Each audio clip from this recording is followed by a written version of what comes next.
Am uitat că și filmez. Salutare! Bine v-am găsit la noi pe acest canal. Astăzi suntem în zăpadă. Și n-am decât să vă spun decât la mulți ani 2026. Și da.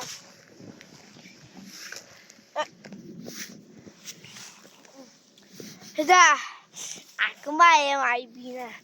Mi-am luat ochelarii ăștia destul de scumpi au fost.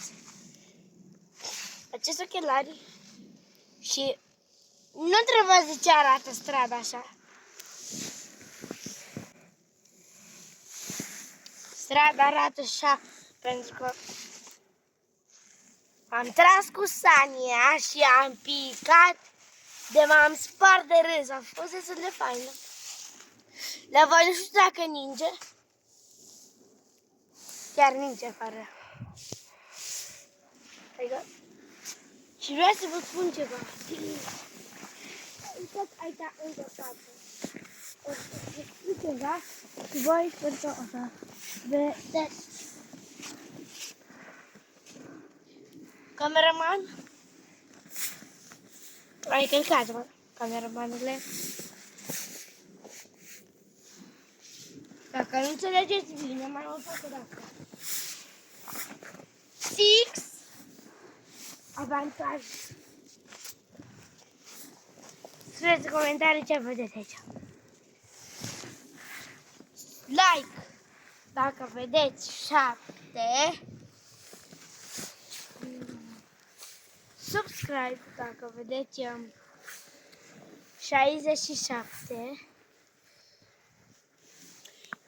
Comentariu dacă vedeți 68 aici.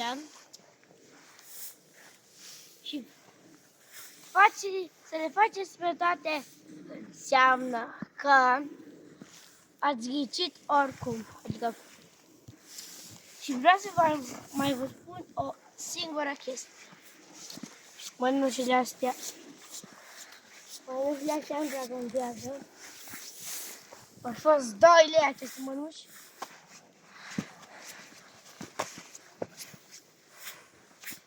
Așa. Și am o chestie să facem. Când o să dați subscribe, o să se întâmple ceva magic.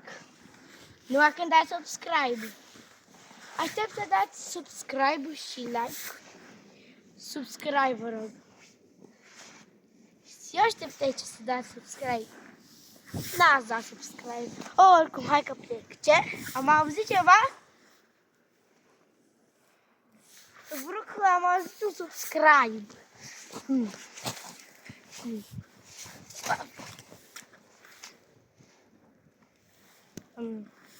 Da, ați dat subscribe.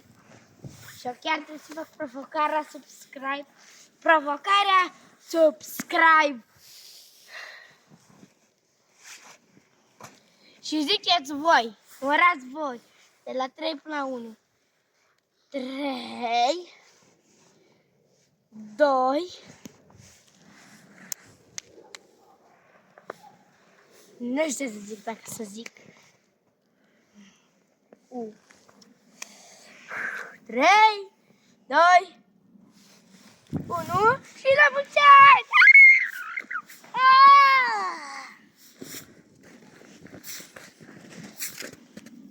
La mulți ani! Să veni zăpada! Voi ce v-a adus Moș Crăciun? Scrieți în comentarii! Mie m-a adus o ciocolată și o bomboană. Da. Dacă v-a plăcut acest episod, nu uitați să vă abonați la canalul unde mărcic și BAM!